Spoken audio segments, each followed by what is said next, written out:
এমনিতে বলে যে দেয়ালের কান আছে, কিন্তু গত বছর জুলাই আগস্টে দেয়াল কথাও বলেছে, দেয়ালের মুখও ছিল। কেউ যদি গাড়ি দিয়ে যাওয়ার সময় প্রত্যেকটা পিলার দেখে দেখে যায়, তাহলে সে একেবারে রিলেট করতে পারবে যে ৮ সাল থেকে ২৪ সাল পর্যন্ত সময়টা আবার স্মৃতিপটে ভেসে উঠবে। এটাই ছিল আমাদের উদ্দেশ্য। নতুন বাংলাদেশ গড়ার স্বপ্ন দেখতে পাচ্ছি। আমাদের এই জুলাই আর্টওয়ার্কের মূল উদ্দেশ্যটা ছিল যে গত বছরের জুলাই আগস্টে যখন সবাই এমনিতে বলে যে দেয়ালের কান আছে, কিন্তু গত বছর জুলাই আগস্টে দেয়াল কথাও বলেছে, দেয়ালের মুখও ছিল। আমরা তো আন্দোলন করে হয়তো চলে গেছি, কিন্তু দেয়ালগুলো সবসময় হাজির ছিল। দেয়ালে লেখা আমাদের বক্তব্যগুলো দেয়াল সবসময় বলে গেছে। ঢাকা শহরের মানুষ, সারা বাংলাদেশের মানুষ বিভিন্ন শহরগুলোতে তারা সেটা দেখেছে এবং অনুপ্রাণিত হয়েছে। এবং জুলাই গণঅভ্যুত্থানে সর্বস্তরের মানুষের নেমে আসার পেছনে এই দেয়ালে আর্টওয়ার্কটা একটা বড় অবদান রেখেছে। সেই জায়গা থেকে এবং একই সাথে জুলাই গণঅভ্যুত্থানের সময়কার ইতিহাস এবং গত ১৬ বছরের ফ্যাসিবাদী শাসনামলের প্রতিটি বছরেই আপনারা জানেন নিপীড়নের এবং একই সাথে মানুষের প্রতিবাদের ইতিহাস রয়েছে। সেই ইতিহাসগুলোকে আবার নতুন করে মানুষের সামনে তুলে ধরা।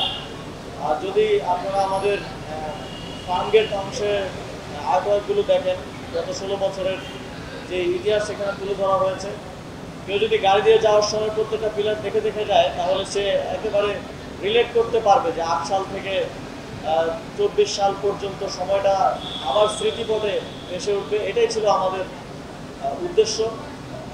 মানুষ যেন ভুলে না যায় এবং সেই জায়গা থেকে এটা একটা দায়বদ্ধতার জায়গাও, যারা দায়িত্বশীল আছেন তারাও যেন এবং আমরাও যেন এই বিচারগুলো নিশ্চিত করতে পারি এবং এরপরেও যারা আসবেন তারাও যেন এই বিচারগুলো নিশ্চিত করার তাগিদটা অনুভব করেন। সেই জায়গা থেকে আমাদের এই কার্যক্রমটা ঢাকা উত্তর সিটি কর্পোরেশন বাস্তবায়ন করেছে।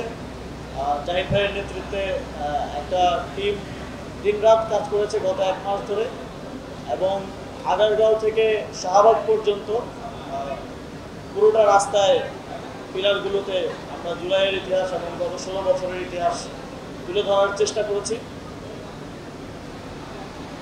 এই কর্মসূচি বাস্তবায়ন করার জন্য যারা অক্লান্ত পরিশ্রম করেছেন সকলকে অসংখ্য ধন্যবাদ। আপনার এসির গ্যাসের সমাধান হলো SGS ও CNS সার্টিফাইড ফোরন রেফ্রিজারেন্ট গ্যাস, যার বিশুদ্ধতা ৯৯.৯৮%। ফোরন, শান্তি যেখানে, নিঃশ্বাসে।